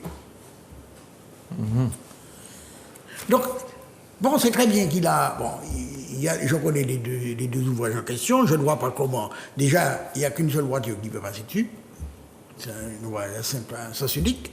Et c'est un pont Bélé, il y a deux ponts. De mémoire, il y a Rivière Potiche et puis l'autre, j'oublie, hein, tu sais. Voilà. Bon, j'imagine bien qu'on ne peut pas y faire passer des camions chargés avec 107 tonnes. Mais... comment on va passer alors on ne connaît pas le pays. Alors, on imagine que pour sortir de Grand-Rivière, pour arriver au Makouba, il y a une sorte d'autoroute quelque part, la route des Tamarins comme à La Réunion. Non, il n'y a pas à comprendre. Bon, il y a un truc, pour moi, ça illustre. Je trouve que j'ai porté le dossier pour qui veut, puis si ça t'intéresse. Hein? Au-delà de la route, j'imagine déjà le débarquement de ces engins-là. Ah ben oui, c'est clair. C'est énorme. Hein? C'est clair. Enfin, c'est clair. Bien, alors d'accord, c'est ça. Alors Philippe sur ça et après Michel. Non, mais je crois que les choses sont claires. Hein. Je ne pense pas que le président du conseil exécutif puisse avoir une autre solution que la décision qu'il a prise. Donc évident. Ça arrivera par la route normale, par loin, tout ça. En tout cas, ça n'arrivera pas par là. Non, mais c'est pas possible que ça arrive par là. Ce sont des ponts qui ne supportent pas plus de 30 tonnes. OK? Et ce sont des engins qui font plus de 100 tonnes. Il y a des éléments qui font près de 150 tonnes. Alors, il faut renforcer les ponts. Mais non, c'est absolument trop risqué. Et ce renforcement-là n'est pas garanti par le Et le président a eu raison, n'est-ce pas, de ne pas poursuivre dans cette voie-là. Il y avait un autre problème. C'est que les habitants de Rivière seraient pour un coup confinés chez eux pendant de très longues périodes. Oui, bien sûr. Et si on fait un AVC, enfin, bagaille, qui ça nous a fait? Il a cherché. Qui ça nous a fait? Très bien. Michel, sur ça? Bon, j'avoue que je ne connais mal ce dossier, mais enfin bon, faudra bien trouver une autre solution que celle-là. Ah oui, c'est évident. Bon, techniquement, il faut voir s'il y a une solution différente. Cela dit, il est certain qu'une commune comme Macouba ne peut pas se passer de cet équipement, parce que c'est une commune quand même qui est sans ressources et qui a très peu de ressources fiscales. Alors, il paraît qu'il y a un hélicoptère de Poutine qui soulève 200 tonnes. Tout à fait. Oui, Donc la solution est peut-être de ce côté. tout à fait. Alors, un petit mot sur la campagne législative en Martinique, hein, puisque nous y sommes. Bon, on va laisser Carl parler. Ah, mais oui, c'est lui. Non, je vois sur les candidats, je n'ai pas de. Sur la campagne elle-même, pour le moment, je trouve ça d'un. Enfin, en tant qu'électeur, hein, comme nous Robert, je n'ai même pas entendu le bruit d'un porte-voix. Pour le moment. Moi, j'en ai aperçu. Ah, tu as de la chance alors. Parce que moi, j'étais à 2 jours. J'étais à mon club de karaté à Chelcher, à Batelière. À un moment donné, Tu n'as pas pu enseigner. j'ai dit à mes élèves, n'écoutez pas, je montre. Bon, parce qu'au moins dans cette discipline, on peut montrer et puis les gens imitent, quoi. Eh ben, moi, j'ai fait une prise de parole hier, donc la campagne. Mais En fait, 3 prises de parole, pardon. j'ai fait aussi une prise de parole hier. Ne te dirai pas où. Mais, Et tout à l'heure, je vais en faire une. Mais prise de parole dans des voitures qui. Non, on installe un micro et on parle à la population. Pas longtemps, mais Oui. puisqu'il ne faut pas Non, les... moi, je pense que la population en a assez. Il ne faut pas que les prises de parole Voilà, durent trop, une demi-heure maximum. trop longtemps. Donc les orateurs parlent 5 minutes, 7 minutes. Moi, j'ai encore plus efficace les voitures sonorisées qui lancent avec des trucs qui sont enregistrés d'ailleurs, qui lancent quelques appels. Et puis, rien ne remplace la déambulation, oui. Aller dans les quartiers, rencontrer les gens, discuter avec eux, etc. Ça. On a beau dire,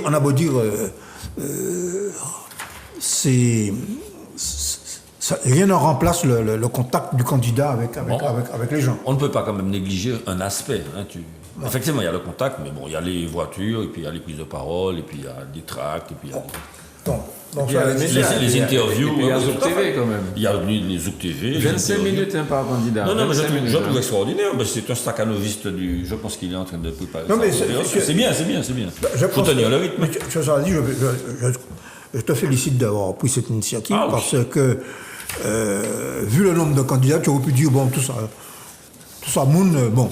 Non, c'est bien d'avoir donné la possibilité à tous les candidats de... On ne sait pas si tous vont accepter l'invitation. Non, mais ceci étant dit- L'invitation a été lancée à tout le monde. Donc, Ah oui.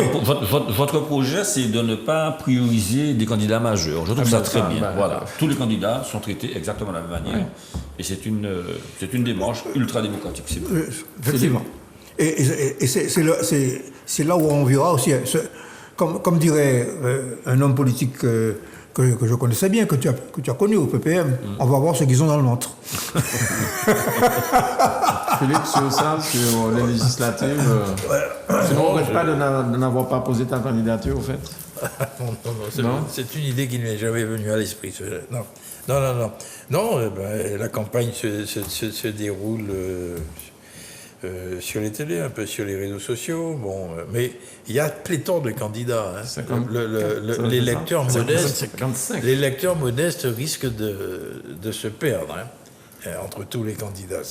Il y en a 55 et il y en a 11 ou 12, je ne sais plus, par circonscription, mais je ne sais pas. Il y a des endroits, il y a 14, voire 17. C'est énorme. Non, oui, c'est énorme. Bon, mais Ça peut être un élément favorisant l'abstention. Ah, sûr. Les gens se disant, j'attends le deuxième tour pour voir ce qui se passe. Ah, sûr. Moi, Alors là, les gens vont voter le samedi, hein, comme pour les présidentielles. oui, absolument. Mais était-ce nécessaire, puisque bon, ça n'a pas un grand impact, hein, Et je oui, il pense, faut y de réfléchir, tout à fait. de voter le samedi pour les législatives. Ça va J'avoue que ça m'a renverser les surpris, trucs, hein. ça m'a un peu surpris, mais bon. Ouais. Il y a une explication, hein, quand même, de cet afflux possible, de cet afflux de candidats. C'est quasiment la seule élection où un candidat perdait à sous-poids. Exact. Dans le temps qu'il y avait des conseillers généraux, donc des cantonales, le candidat pouvait être candidat. Parce que, compte tenu du fait que le turnover dans la classe politique est faible, les restes des... J'ai toujours dit, je le dis aujourd'hui, mais je le dis depuis Tu ne peux 40 pas ans. dire inexiste, car Non, tu es gentil. la quand tu dis première, faible. le premier souhait d'un élu, c'est d'être élu, Donc ne fâchez personne. quel qu'il soit. Même celui qui dit je ne vais pas revenir. Finalement, il dit mais finalement, je n'ai pas fini. Bon, sur le monde où. Ouais. Et je dis ça toujours aux gens qui collaborent avec des élus. Il faut comprendre ça. Hein. Il faut entendre et il faut comprendre. C'est son souhait. Ouais. Donc, ce qui fait que les gens restent cumulent des mandats. Je connais un candidat aux législatives qui a déjà 6 mandats. Ah bon? Oui, oui, je ne dirai pas qui. Il est élu Moi, je lui 6 mandats, c'est tout. oui, pour être... Si mandat poste. Non, mandat électif, mandat directement ou Non, mandat indirectement, conseiller d'une communauté, etc. Bref. Ah, ouais, d'accord. Bref. Bon. Donc, là, je suis candidat, il suffit d'avoir un second, un suppléant, et je peux décider, je suis candidat. Quand je regarde le montant qu'ont dépensé les candidats aux législatives de 2017, il y a des candidats qui ont dépensé 42 000, voire 45 000 euros pour les plus fortunés, les plus aisés. Qui ont fait 5%. Je ne dirais pas ça. Mais il y en a qui ont dépensé 400 euros. Ah. C'est-à-dire 100 fois moins. Et ils n'ont pas fait 100 fois moins le voix. Bon, je ne dirais pas non plus qui. Mais c'est une... Est-ce qu'ils ont été élus? Non, Les 400 euros? non, même celui qui a eu. Il y en a un qui a été élu, mais l'autre, non. Bref. Mais on verra ça. Donc, moi, je pense que c'est une des raisons qui fait qu'on a beaucoup de... Parce qu'il y a un tas de gens intéressants, finalement. Il y a beaucoup de... C'est ça que j'observe. Bon, il y a beaucoup de gens qui veulent faire quelque chose, qui veulent participer à la chose publique, qui ont des idées, qui ont des convictions. Moi, je respecte ça. Bien. Très bien, ben, messieurs, nous arrivons au terme de l'émission. Grégory me le fait savoir depuis un moment. Merci à tous. De nouveau le week-end. Pardon? De Ah nouveau, oui, un long week-end, manger des crabes. Voilà, de nouveau. Voilà, Ah ouais, donc, lundi. c'est Lundi, c'est ah la bon Pentecôte, hein? Ah, c'est le... Oh là Mais oui, c'est déjà lundi, ça. hein. Donc là, les prothésistes vont se foutre les mains à partir de mardi. Le monde qui dit Oh là de là. casser. Oh là là. Ou bien, bon, tu suces simplement, Michel. Oh, Mais non. les gars, vous êtes en forme. Heureusement que Béatrice Pérez n'est pas là. Vous êtes en forme ce soir. Je trouve que vous voulez Non, ça. non, un peu, Mano. Vous êtes en On forme. va peut-être saboter comme ça. Mais non, mais on a parlé des crabes. oui, mais- Et moi, mais- attendez, personnellement, pour avoir cassé une dent avec cette histoire, je ne mange plus de Non, non. crabes. Je Non, prends je- juste je- le riz avec un peu de sauce. On va envie de Ah, moi, casser Scrap, c'est au moyen le gros mordon, j'ai rien. Aïe. Bon. En tout cas, bon week-end prolongé. Voilà, merci. Fêtez bien. Hein. Oui, Consommez local. consommer local. Oui, oui. Parce qu'il semblerait que Martinique, Guadeloupe, nous aimons beaucoup de champagne. Nous venons d'ailleurs, nous sommes des premiers consommateurs. Exactement. Tout à fait. Mais et en plus, on ouvre bon, Bocaine. comme l'octroi de mer, est moins élevé dans une des deux îles, je ne me rappelle plus laquelle. La Guadeloupe. Ici, c'est En Guadeloupe. Guadeloupe. Alors, l'octroi de mer est développé. Le champagne est donné ici, puis comme nous sommes territoire unique, c'est l'occasion de repartir de l'octroi de mer, on est territoire, comment dirais-je, unique du point de vue douanier, eh bien, l'octroi de Tu vas acheter ton champagne en le Guadeloupe. champagne va en Guadeloupe. Tu vas encore. Et c'est pour ça que la Guadeloupe est le plus grand consommateurs de champagne qu'on monte. Absolument. Ben voilà, les choses sont dites. En tout cas, merci beaucoup. Je voudrais remercier, justement, puisqu'on parle de la Guadeloupe, nous étions en Abanamano la semaine dernière là-bas pour la fête des mères. Donc, je voudrais remercier déjà Rosiane, mais aussi ceux et celles qui nous ont accueillis avec tant de ferveur après 2 ans d'absence de la Abanamano en Guadeloupe. Merci beaucoup et à bientôt. On reviendra. Merci à tous les 4 et à bientôt. On Merci à reviendra. toi. Merci. Merci. Au revoir.